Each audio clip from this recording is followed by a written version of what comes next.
Hi, this is Deanne Mary, and this is one of my videos for our 5 new technologies. For this one, I'm choosing Smithsonian Learning Lab, and within the Smithsonian Learning Lab, they have more than 1 million resources to create personal collections, educational experience. This is a particular site that, having been to the Smithsonian, I find this site a great resource. It's one that I discovered. It's new to me, but I think it has a lot of potential for any grade level and for most classrooms. I think that looking through the site, it's wonderful that it's searchable. They have many different features at the bottom of their page and on all of their different pages. They talk about privacy, and they have KID online privacy statements. They have received their badges, and they're known for their keep safe privacies to make sure students are safe online. So they have suggested strategies. What makes you say that? See, think, and wonder, which are great options for searching for students as well. And to sign on is very easy. You can sign up with your birth month and birthday. Don't need a year. And teachers can sign up with their name and school emails, some basic information. It doesn't take very long. When you first go to their page here, they have a couple short little videos that are only a minute or two long with what you can do with their Learning Lab and why you should use it.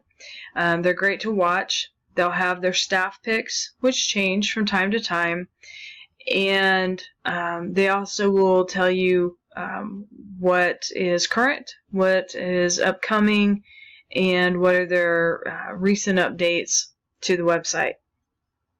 And then you can always get updates and help and information at the bottom. Some of the fun things that I saw on the website were their Discover page, their Create page, and their Share. And as you go through these, some of the really cool things that I saw, when you go into Discover and you just click, it's searchable.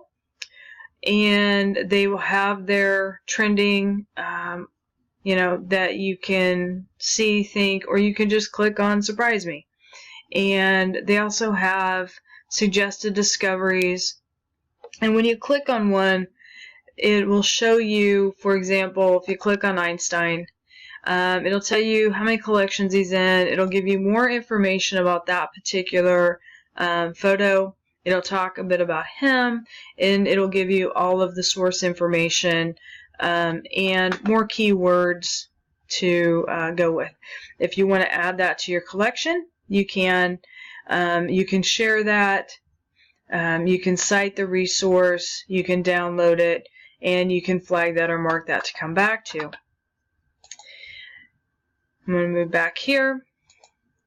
In creating, it's great to be able to create your own personal collections, add those different resources, to be able to add notes, develop quizzes, complete lessons that they have, or artistic collections, just be able to create all kinds of different resources.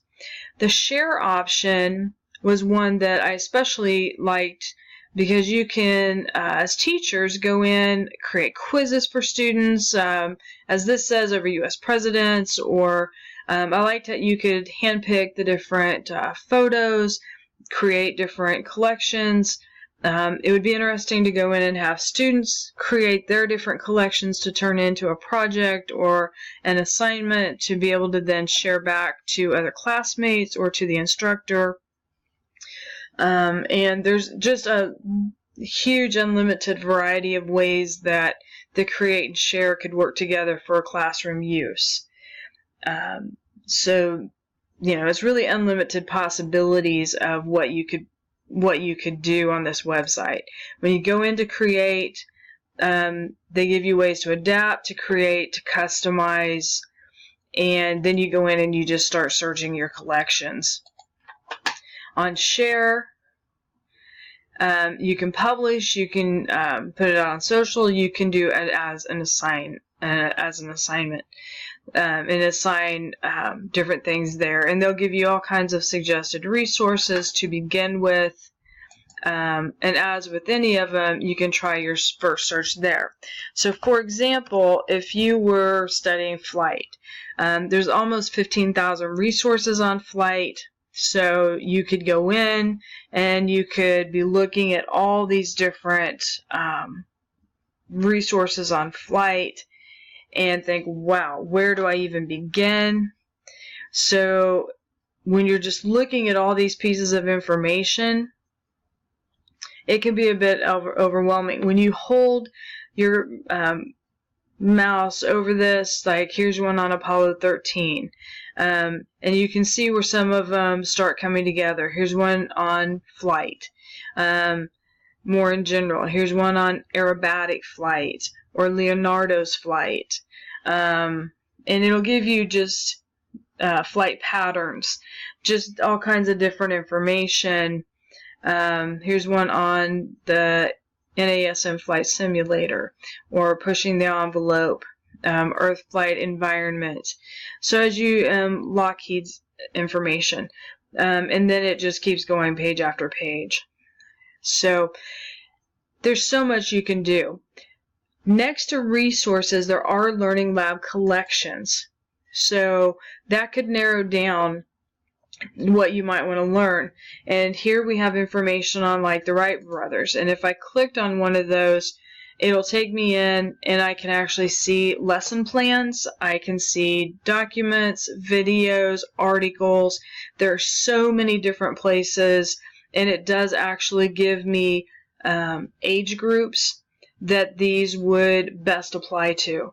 So there are so many different directions that you can take the resources in the Smithsonian Learning Lab, and it's a great resource, great opportunities, and so many different subject areas that it can apply to. So for this particular learning source, I think it best applies with the ISTE Educator 5A standard, to use technology to create, adapt, and personalize learning experiences that foster independent learning and accommodate learner differences and needs. And CK2, candidates design, facilitate, and implement interdisciplinary units of study. So hopefully this might spark some creativity. And with more than 1 million resources, there are just unlimited directions that any subject area can go to create great lesson plans, units, both by the educator and all kinds of projects by the students.